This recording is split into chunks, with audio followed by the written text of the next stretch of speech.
ఏ TV channel కి రమ్మంటే ఆ టీవీ ఛానల్ కి వస్తాము. వెళ్ళి వితౌట్ షుగర్ శంక నాకు అయ్యా నారా లోకేష్ మై డియర్ రాజా చెప్పాలి ముఖ్యమంత్రి గారు లౌకేష్ రాజా బాబు నువ్వు ఏ నక్షత్రంలో పుట్టావరా జుట్లో నలుగున్నావు నాకు. అయినా అసలు మీ రాజకీయ జీవితం అంతా కూడా ఇలాగే కొనసాగుతోంది. అమ్మా నువ్వు ఉన్నావమ్మా? మీ మనస్సాక్షికి అట్లీస్ట్ నిజాయితీగా ఉండి నిజం చెప్పండి. మనం ఉయ్యండి చేసేదే తప్పుడు వ్యాపారం, దానిలో మళ్ళీ నీతొకటి. జగన్మోహన్ రెడ్డి గారు కూలంకుషంగా చాలా నిశితంగా దీన్ని బట్టి అర్థం కావట్లేదా ఎవరివి హత్య రాజకీయాలు?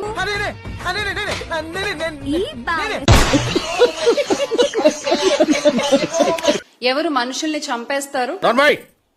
ఏంటే కౌంటర్ ఇస్తున్నావు? ఎన్టీఆర్ గారి మరణానికి కారకులు ఎవరు? ప్రయత్నం చేసింది నేనే అని చెప్పి నా మీద మళ్ళా చెప్పాల.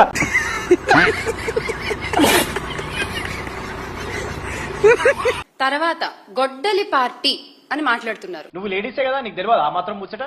ఇదే నా పద్ధతి, ఇట్లా మాట్లాడేది. ఈ ప్రభుత్వం వచ్చాక రెడ్ బుక్ పాలనతో బుక్ చూపిస్తున్నాడు, ఎర్ర బుక్ అంటదా. 9 నెలలు అయినాక ఏం చేస్తారు తెలుసా? బుక్ ఈడు బాబు చించుకుని దాన్ని మడత పెట్టి కింద తోసుకుంటారు. ఆడో ముక్క ఈడో ముక్క. ఇన్నాళ్ళు మేము మాట్లాడలేదు అంటే అది చేత కాక కాదు. అన్నెవరు ఐటమా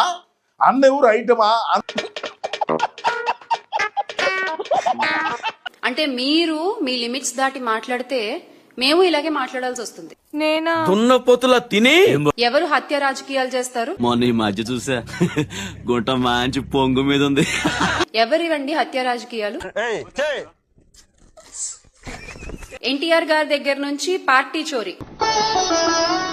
అగరబత్తి ఏం కాదు, నిన్నెవడు అడిగాడు? గొడ్డలి పార్టీ ఎవరిదండి? ఎవరిది గొడ్డలి పార్టీ? మీ ఇద్దరిని కలిపి నేను ఎక్కుతా మరిగా.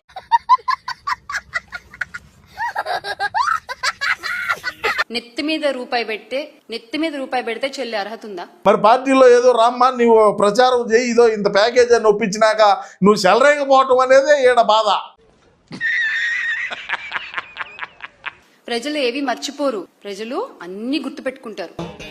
నీకు ఫ్రంట్ బ్యాక్. రాజారెడ్డి గారు ఎలా చనిపోయారు?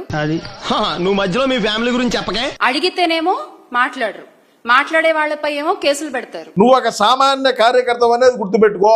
Yes we are ready. Open challenge. మీరు చెప్పండి ఏ ఛానల్? నీదో బ్యాచ్, ఆ బ్యాచ్ కి నువ్వు టీం లీడర్. ఆయన లోకేష్ గారు కాదు, పేపర్ లీకేష్ గారు అని. మేము మిమ్మల్ని ఎర్రిపుకులు చేయటం లేదు, మీరే ఎర్రిపుకులు.